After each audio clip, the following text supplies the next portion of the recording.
Hello दोस्तों, आप सबका स्वागत है आपके अपने यूट्यूब चैनल गोल अचीवर्स में। और आप जानते हैं जैसे कि हम पढ़ रहे थे फिज़िक्स।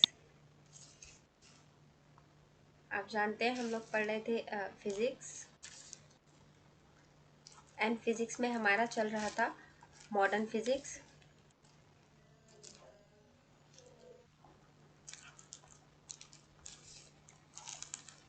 इसमें हमारा सबसे फर्स्ट टॉपिक है एटॉमिक स्ट्रक्चर, जो अभी हम पढ़ रहे थे। इसमें हमने क्या क्या पढ़ लिया था, मैं उसका आपको एक छोटा सा ब्रीफ दे देती हूँ ताकि आप लोग अच्छे से रिलेट कर पाएँ और कुछ भी आपको ऐसा ना लगे कि आउट ऑफ द बॉक्स चल रहा है। हमने सबसे पहले पढ़ा था एटम और उसका स्ट्रक्चर क्या होता है, कैसे होता है। इसमें हमारी 3 थ्योरीज थी जो हमने पढ़ी थी, J Thomson, Rutherford and Bohr's model. इसको फिर हमने आगे कंटिन्यू किया था। इसमें हमने पढ़े थे 3 पोस्टुलेट्स। उससे हमें मिली थी 3 न्यू फॉर्मूलाज 3 पोस्टुलेट से। 3 पोस्टुलेट पढ़े थे हमने। क्या पढ़े थे उसके लिए अब आपको वीडियो देखनी पड़ेगी, उतना सारे रिवाइज नहीं करवा पाऊंगी। 3 पोस्टुलेट्स पढ़े थे, उससे हमें 3 फॉर्मूलाज मिले थे। इन 3 फॉर्मूलाज का यूज करके हमने और कुछ फॉर्मूलेज नए ड्राइव किए थे, कुछ ड्राइव फॉर्मूलाज पढ़े थे। इसमें एक बहुत इंपॉर्टेंट एक्सप्रेशन हमें जो मिला था वो था एनर्जी का। और इस एक्सप्रेशन के बाद मैंने आपकी क्लास एंड कर दी थी और आपको साथ में कुछ क्वेश्चंस दिए थे। ठीक है, एक क्वेश्चन आपको समझाया था और बाकी होमवर्क में दिया था। अब पहली तो बात ये कि आप में से किसी का भी मुझे उन क्वेश्चंस का आंसर का रिप्लाई नहीं आया। किसी ने भी नहीं किया आंसर किसी भी चीज़ का। ना ही आपने जो इससे फर्स्ट वीडियो थी उसके किसी क्वेश्चन में आंसर दिया मुझे, और ना ही इस सेकंड वीडियो का कुछ आंसर दिया। खैर, मैं आपको बता देती हूँ क्योंकि मैंने आपको पढ़ाया है, क्वेश्चंस दिए हैं तो आंसर्स मुझे तो पता नहीं है, तो मैं आपको बता देती हूँ। पहली जो मैंने वीडियो दी थी एटॉमिक स्ट्रक्चर की, जो फर्स्ट वीडियो थी, उसमें मैंने आपसे 4 क्वेश्चन पूछे थे। सेंट्रीपिटल फोर्स क्या होता है, सेंट्रीफ्यूगल फोर्स क्या होता है,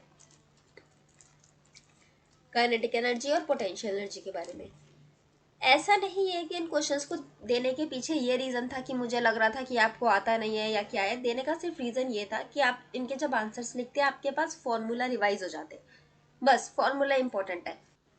देखिए, अब ये दो जो लो फोर्स है ना, ये आपके लगते हैं कब, जब आपको किसी भी बॉडी को रोटेटिंग रखना होता है। जब कोई भी बॉडी आपकी सर्कुलर मोशन में घूमती है ना, सर्कुलर मोशन कवर करती है, सर्कुलर मोशन में कोई भी बॉडी चल रही होती है, तब आपका सेंट्रीपिटल और सेंट्रीफ्यूगल फोर्स लगता है दोनों। अब इन दोनों में डिफरेंस क्या है? सेंट्रीपिटल फोर्स जो लगता है वो लगता है अंदर की तरफ, अंदर की तरफ आपकी बॉडी को बैलेंस करता है। और सेंट्रीफ्यूगल फोर्स जो लगता है वो लगता है बाहर की तरफ, बाहर की तरफ आपकी बॉडी को बैलेंस करता है। जब दोनों तरफ से फोर्स लगते हैं तभी हमारी ये बॉडी बैलेंस होती है। सेंट्रीपिटल फोर्स का फॉर्मूला क्या होता है? mv² bar by are. m हो गया mass of this object, electron है या जो भी है। v हो गया वेलोसिटी ऑफ दिस ऑब्जेक्ट, जो भी है ये वेलोसिटी। और r हो गया यहाँ सेंटर से लेके इनके बीच का जो डिस्टेंस है, ये होता है आपका r। Okay, and centrifugal fugal force का क्या फॉर्मूला होता है? m⍵²r। ये बाहर की तरफ आपका बैलेंस करता है, तो सेम मास तो वही आ जाएगा। ओमेगा आ जाएगा आपका क्या? Angular acceleration. मैंने बताया था ना, जब भी आपकी चीज़ में एंगल इन्वॉल्व हो जाएगा तो वहाँ एंगुलर एक्सीलरेशन आ जाता है। N R is your distance, जो भी है आपका यहाँ के बीच का डिस्टेंस। तो ये 2 फॉर्मूले हैं, आप याद कर लीजिए, इनको कहीं नोट डाउन कर लीजिए। यूज़ होते हैं फॉर्मूला बहुत, ऐसा नहीं है आपको बहुत डायरेक्ट डायरेक्ट कुछ आता है, लेकिन हाँ कहीं मिक्स मैच में क्वेश्चन ये फॉर्मूलाज यूज़ हो जाते हैं। फिर काइनेटिक एनर्जी। काइनेटिक एनर्जी आपका रिलेटेड है मोशन से। जब भी कोई ऑब्जेक्ट आपका मोशन में होगा तो उसके पास जो एनर्जी होगी मोशन के वक्त, वो आपकी होगी क्या? Kinetic energy. इसका फॉर्मूला क्या होता है? ½ mv²। ओके, अब आता है आपका पोटेंशियल एनर्जी। पोटेंशियल एनर्जी क्या होता है? जब भी आपकी कोई ऑब्जेक्ट स्टैटिक होती है, स्टैटिक नहीं, मेनली क्या होती है, पोटेंशियल एनर्जी जो है वो आपकी स्टोर करी जा सकती है। तो ये आपकी कोई भी चीज़ अगर स्टोर कंजर्व करी जा सकती है, कंजर्व होती है एक तरह से। अब ये आपकी सिचुएशन टू सिचुएशन वेरी करती है। सपोज अब ये एक ऑब्जेक्ट है, ये हाइट पर रखी है, यहाँ पे, यहाँ हाइट पे रखी है, तो यहाँ पर क्या हो गया, इसका फॉर्मूला mgh, मास हो गया, ग्रेविटेशनल कांस्टेंट, इसके ऊपर ग्रेविटेशनल फोर्स लग रहा है, और h क्योंकि एक हाइट पर रखी है, इस हाइट पर ले जाने में जो इसमें एनर्जी इन्वेस्ट हुई वो एनर्जी अब इस ऑब्जेक्ट के अंदर स्टोर है। ठीक है, तो ये होती है आपकी पोटेंशियल एनर्जी, मतलब स्टोर्ड एनर्जी जो होती है। अब सपोज एक ये पेंडुलम होता है, ये पेंडुलम होता है, ये इधर से इधर रोटेट करता है, यहाँ पे भी पोटेंशियल एनर्जी होती है, मगर यहाँ फॉर्मूला इसका चेंज हो जाता है। सिमिलरली अगर आप स्प्रिंग की बात करते हैं, तो अगर ये स्प्रिंग ऐसे स्टैटिक है तो इसकी पोटेंशियल एनर्जी होती है, मगर इसका फॉर्मूला चेंज होता है। क्या होता है फॉर्मूला, मैं नहीं बताऊंगी, आप लोग सर्च कीजिए। एंड काइनेटिक एनर्जी मैंने बता दिया आपको, जब मोशन में होती है कोई चीज़ तब यूज होती है। जैसे वी आपका वेलोसिटी, वेलोसिटी मतलब कोई भी चीज़ मोशन में है तब आपकी काइनेटिक एनर्जी यूज हो रही है। तो ये 4 क्वेश्चंस थे जो मैंने आपको फर्स्ट वीडियो में दिए थे एटॉमिक एनर्जी का या एटॉमिक स्ट्रक्चर का, जो पार्ट 1 वीडियो है। अब कल की वीडियो में जो एक क्वेश्चन दिया था, मेन जो सबसे मेजर क्वेश्चन दिया था, वो ये दिया था मैंने आपको कि सपोज ये सेंटर है, इसके अराउंड ये ऑर्बिट है,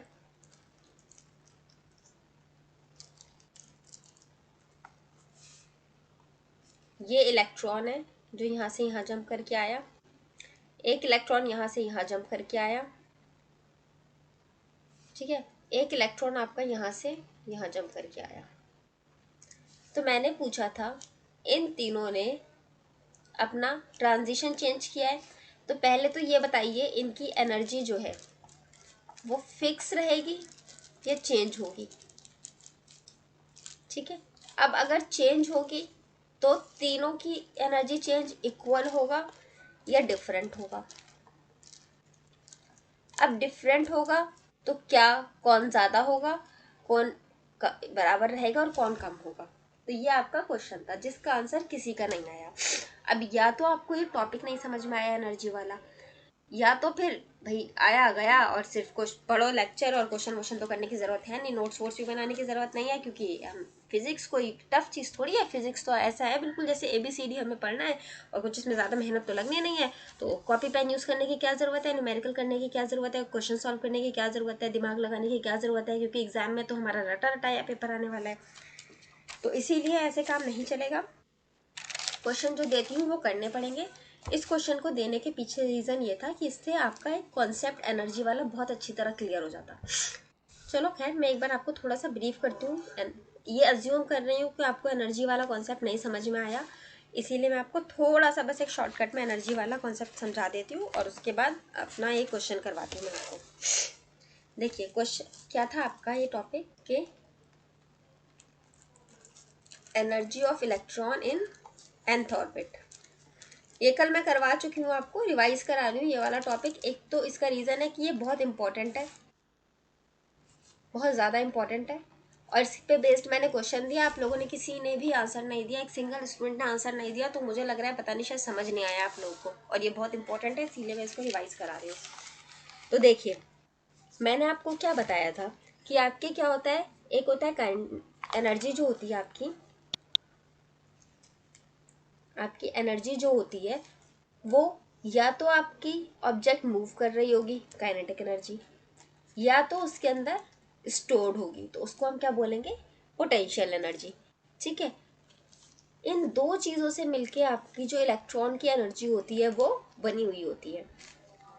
अब जब बात करते हैं हम पोटेंशियल एनर्जी की, तो अगर आपने 11th क्लास का जो आपका इलेक्ट्रोस्टैटिक वाला चैप्टर है ना वो पढ़ा होगा, तो वहाँ से ये फॉर्मूला निकल कर आता है। ठीक है, अब वो कैसे निकल के आता है उसके पीछे का एक पूरा डेरिवेशन है, वहाँ नहीं जा रहे हैं, आप सिर्फ फॉर्मूला समझ लीजिए। क्या फॉर्मूला है, पोटेंशियल एनर्जी ऑफ इलेक्ट्रॉन, इसका फॉर्मूला क्या होता है, के माने क्या है हमारे यहाँ, Coulomb's constant, into Q1 into Q2 upon में R। ओके, कूलम्स फोर्स का फॉर्मूला याद है आपको, के Q1 Q2 अपॉन में R²। ये था ना, पोटेंशियल एनर्जी का भी सेम वही होता है, सिर्फ R² की जगह सिर्फ R यूज होता है। के मैं यहाँ लिख देती हूँ, क्या है आपका, कूलम्स कांस्टेंट। ठीक है, अब आपको Q1 पता है क्या है, यहाँ Q2 R कुछ पता है इसमें से? नहीं पता है। क्यों? अब मैं बताती हूँ आपको कौन सी चीज़ क्या है। पता सब है, लेकिन अभी हमने फिगर ड्रॉ करेंगे तो भी आपको सब याद आ जाएगा। देखिए ये आपका सेंटर है, इसके अराउंड ये एक ऑर्बिट था, इसमें ये हमारा इलेक्ट्रॉन रिवॉल्व कर रहा था। इलेक्ट्रॉन के ऊपर कौन सा चार्ज होता है? निगेटिव चार्ज होता है। ई से इलेक्ट्रॉन है तो हम ई से निगेटिव चार्ज को डिनोट कर सकते हैं। प्लस ये सेंटर है, यहाँ सेंटर पे कौन सा चार्ज था मैंने आपको बताया था, हम क्या लेते हैं एटॉमिक नंबर जो रहता है वो इनटू ई। ठीक है, इसको हम ऐसे ही डिनोट करते हैं जेड ई करके। इसका रीज़न क्या है? देखिए इसका रीज़न ये है कि आपका जो सेंटर है ना, ये आपका न्यूट्रॉन प्लस प्रोटॉन से मिलके बना हुआ होता है। ठीक है, जब हम इसके चार्ज की बात करते हैं तो वो न्यूट्रॉन और प्रोटॉन दोनों की वजह से चार्ज आता है। अब वो कितना आता है, कैसे आता है, तो उसको हम डिनोट कर देते हैं जेड ई से। आप चाहें तो इसको सिंपल Q1 Q2 रख सकते हैं, उससे कोई प्रॉब्लम नहीं है, बट सिंस हम बात कर रहे हैं इलेक्ट्रॉन को तो थोड़ा इस वे में हम लिख देते हैं उसको। और आपको मैं लिख इस वे में सिखा रही हूँ इसलिए क्योंकि आपको पेपर में भी ऐसे मिलेंगे ये नोटेशंस, आपको बुक्स में भी ये नोटेशन ऐसे मिलेंगे। अब मैं कुछ और नोटेशन फॉलो कर लूँगी तो फिर आपको कन्फ्यूजन हो जाएगा, इसीलिए मैं वही फॉलो कर रही हूँ जो जनरली यूज होती है। तो पोटेंशियल एनर्जी में हम एक चार्ज हो गया क्यू ई और दूसरा चार्ज हो गया जेड ई, और इन दोनों के बीच का जो डिस्टेंस है ये, इसको हम डिनोट करते हैं आर से। तो अब इसकी जगह हम ये लिख सकते हैं पोटेंशियल एनर्जी को K E into Z E upon में आर, ये आपका K Z E square by R लिख सकते हैं इसको। तो आपका पोटेंशियल एनर्जी का क्या फॉर्मूला ड्राइव होकर आ गया, ये आ गया। ठीक है, अब बात करते हैं काइनेटिक एनर्जी की। काइनेटिक एनर्जी क्या होती है? आपको मूविंग की वजह से होती है। फॉर्मूला मैंने अभी बताया था हाफ एम वी स्क्वायर। अब जब मैंने कल फॉर्मूला ड्राइव करवाए थे तो वहाँ पे मैंने आपको वेलोसिटी का फॉर्मूला लिखवाया था, याद होगा आप लोग को, वेलोसिटी का एक फॉर्मूला लिखवाया था। अगर हम उस फॉर्मूले को यहाँ पुट करते हैं, ठीक है, उस फॉर्मूले को जब हम यहाँ पुट करेंगे, Z D square by R N वाला जो फॉर्मूला था, एक सेकेंड, जो हमने कल ड्राइव किया था जब, जहाँ पूरा, अगर हम उसको यहाँ पे पुट करते हैं तो देखिए क्या था हमारा, के Z E square upon M R. ये आपका जो मैंने फर्स्ट पोस्टुलेट पढ़ाया था ना, बोहर्स का first postulate, velocity of electron का जो फॉर्मूला बताया था, वहां से ये ड्राइव कर कर आया था। आपका ये फर्स्ट लेक्चर में शायद मैंने पढ़ाया है, आप उसको चेक करना। ठीक है, ये आ गया इनटू इनटू ये स्क्वायर, ये पूरे पावर का ये, क्योंकि ये तो हमारा v का सिर्फ इतना था और इस पूरे का स्क्वायर हो गया। इसको अब हम ऐसे लिख सकते हैं हाफ एम, और इसको स्क्वायर किया तो ये क्या आ जाएगा, K Z E square upon में एम आर, एम से एम कैंसिल, तो क्या हो जाएगा ये half K Z E square by are.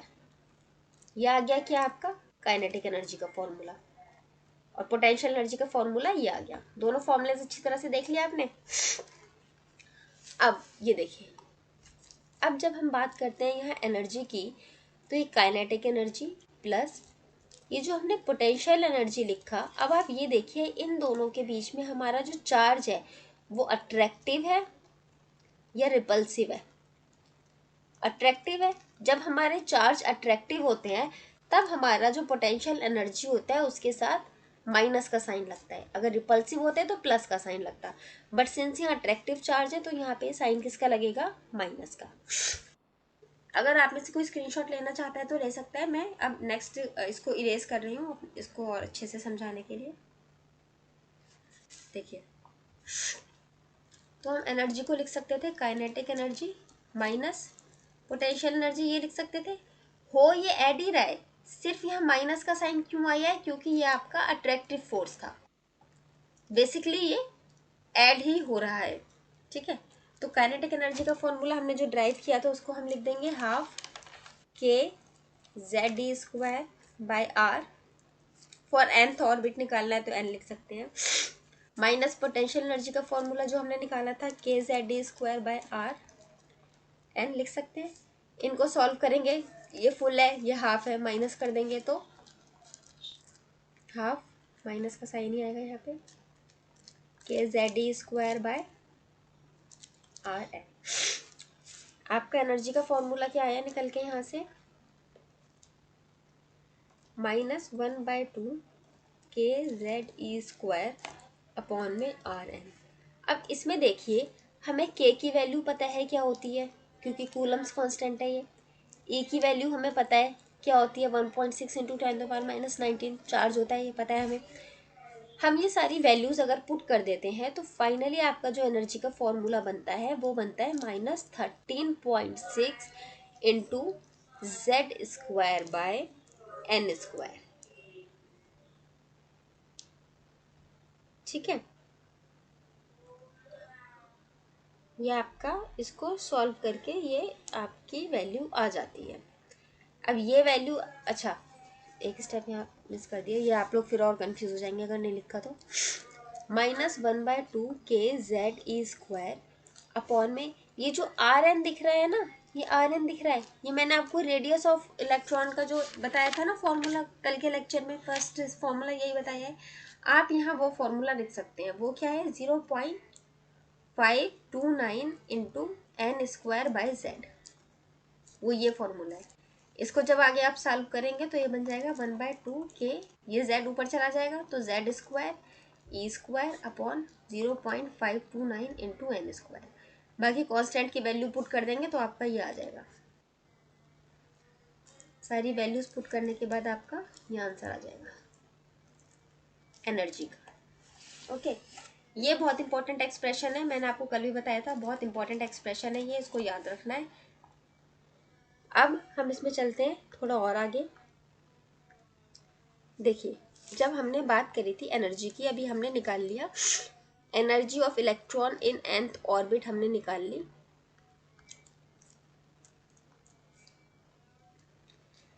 ठीक है, ये हमने nth ऑर्बिट की अपनी एनर्जी निकाल ली।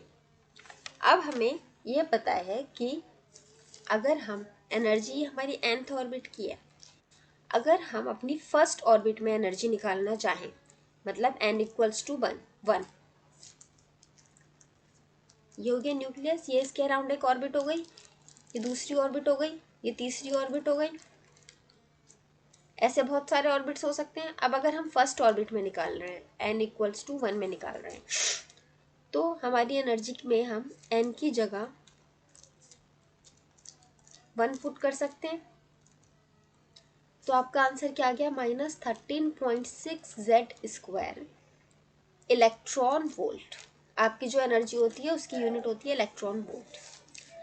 अब अगर हम n = 2 की बात करें, ये वाला n = 2 की बात करें, तो एनर्जी = -13.6 इंटू Z² अपॉन में 2 का स्क्वायर लिख सकते हैं। तो क्या आ जाएगा, इसको जब आप सॉल्व करेंगे तो ये आ जाएगा आपका -3.4 Z² इलेक्ट्रॉन वोल्ट। ओके, इसी तरह n = 3 लिख सकते हैं, 3 को पुट करेंगे फिर एक वैल्यू आएगी, क्या आएगी वो आप सॉल्व करके लिखें यहाँ पे। तो देखिए इससे क्या पता चलता है हमारा कि हमारी जो फर्स्ट एनर्जी थी उसकी, फर्स्ट जो हमारा ऑर्बिट है उसकी एनर्जी हमारी ये होगी, सेकंड ऑर्बिट की एनर्जी ये होगी। ये क्या है, हमारा जनरलाइज चीज़ें हैं, जनरलाइज्ड है, मतलब आपका कोई भी एटम होगा, एनी एटम,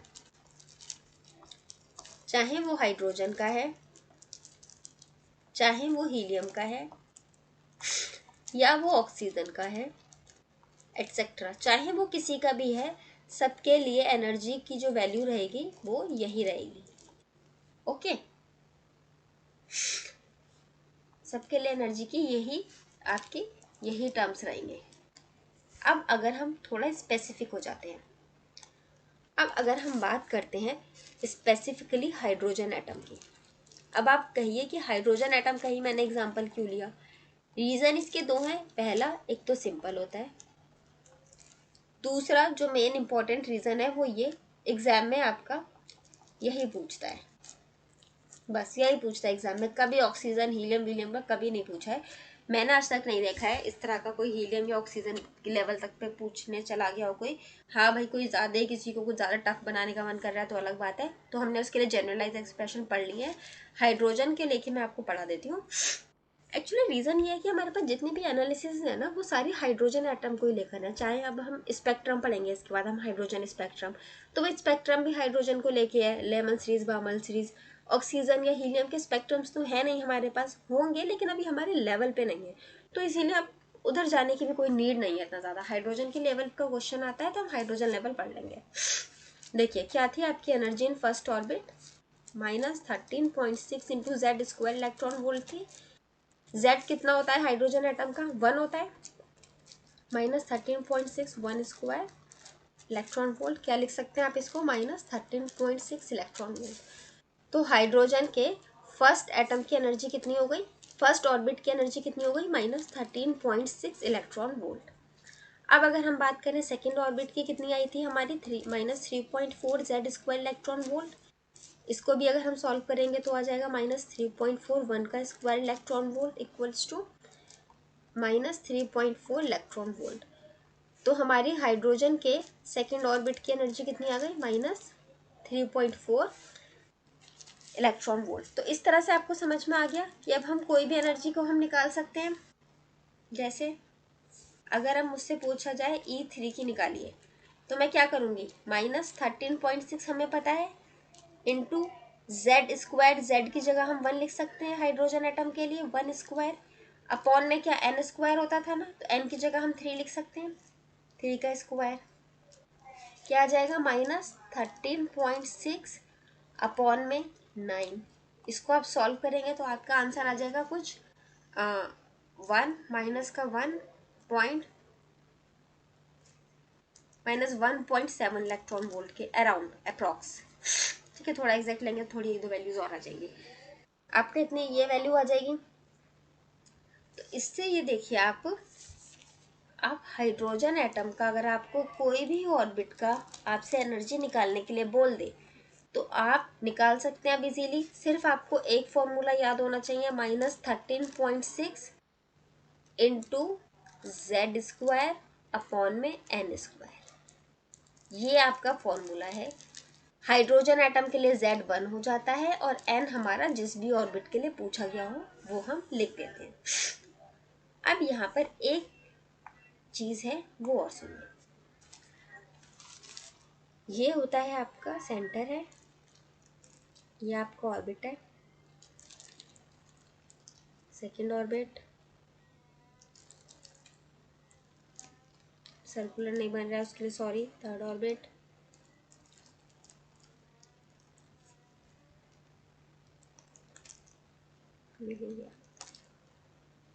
फोर्थ ऑर्बिट,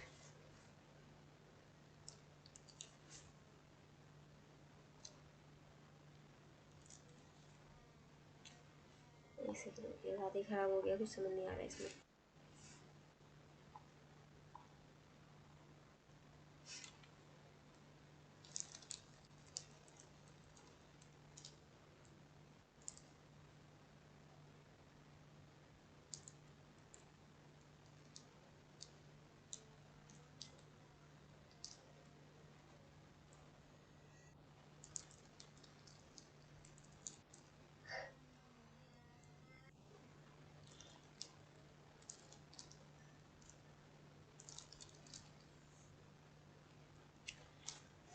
अब ये देखिए, यहाँ देखिए आप लोग, यहाँ आपको एक चीज़ समझ में आपको दिख रही होगी कि ये हमारा है सेंटर, ये हमारे बाकी ऑर्बिट्स हैं। ये मिला हुआ नहीं है, ठीक है, ये अजूम के मिला हुआ नहीं है, वो बना नहीं है फिगर सही से। ये आपके बाकी के ऑर्बिट्स हैं, ठीक है।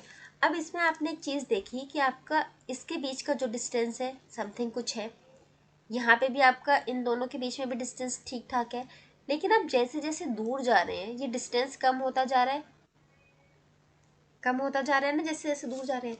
तो इसका मतलब क्या हुआ, हम ये कह सकते हैं कि as electron moves away from nucleus, electron, यहाँ पे इलेक्ट्रॉन है ना हमारा, फिर इस ऑर्बिट में भी कुछ इलेक्ट्रॉन्स घूम रहे होंगे, इस ऑर्बिट में भी कुछ इलेक्ट्रॉन घूम रहे होंगे, इसमें भी। तो जैसे जैसे आपके इलेक्ट्रॉन्स जो है वो दूर जाते जाते हैं न्यूक्लियस से, आपका एनर्जी का जो लेवल है, एनर्जी लेवल ये जो है आपकी ऑर्बिट, इन ऑर्बिट्स को ही आप एनर्जी लेवल कहते हैं, क्योंकि अभी हमने निकाला ना कि इस ऑर्बिट की एक एनर्जी आ गई थी, फिर इस ऑर्बिट की कुछ और एनर्जी आई थी।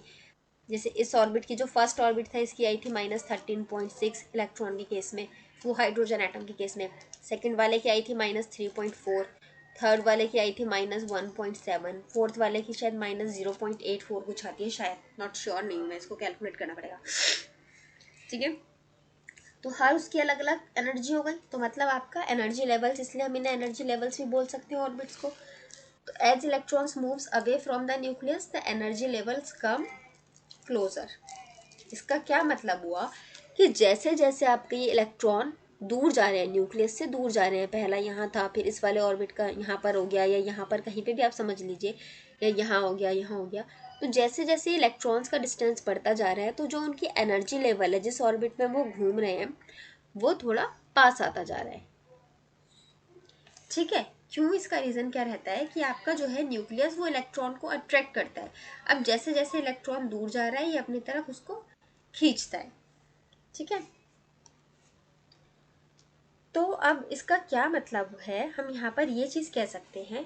देखिए, अब आपका एक एनर्जी लेवल ये है, एक एनर्जी लेवल दूसरे में से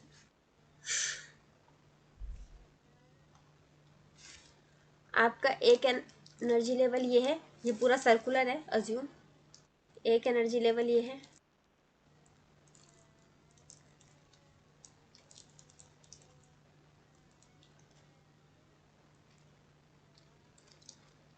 देखिए, अब इन दोनों के बीच में कम गैप है। मैंने आपको क्या बताया था कि आपका इलेक्ट्रॉन जो है वो फिक्स ऑर्बिट में अगर रोटेट करता है, फिक्स ऑर्बिट में अगर वो रोटेट कर रहा है, तो वो आपकी एनर्जी को रिलीज नहीं करता। ठीक है, एनर्जी रिलीज आपकी कब करता है? जब ट्रांजिशन होता है। ट्रांजिशन मतलब वो एक ऑर्बिट में से दूसरे ऑर्बिट में जंप करता है। ठीक है, फर्स्ट में से सेकेंड या किसी भी ऑर्बिट में जंप कर रहा है वो, तब आपकी एनर्जी रिलीज होती है। तो देखिए, ये एक ऑर्बिट है, या हम एनर्जी लेवल कह सकते हैं। यहाँ से एक इलेक्ट्रॉन जंप करके यहाँ आ गया, अब इसके बीच में गैप कम है, तो उसको कम टाइम लगा होगा यहाँ से यहाँ आने में। तो जब गैप कम है, टाइम कम लगा, तो उसकी एनर्जी जो रिलीज हुई है वो भी आपकी कम हुई होगी, कम एनर्जी रिलीज हुई होगी। अब अगर एक ऑब्जेक्ट सपोज यहाँ से यहाँ आया, तो बताइए एनर्जी ज़्यादा रिलीज हुई या कम रिलीज हुई? अब ये आपका डिपेंड करता है कि ये जो एनर्जी लेवल है और ये जो एनर्जी लेवल है इनकी वैल्यूज़ क्या है। मैंने आपको बताया था ना कैसे निकालते हैं एनर्जी हमारी कितनी रिलीज हुई।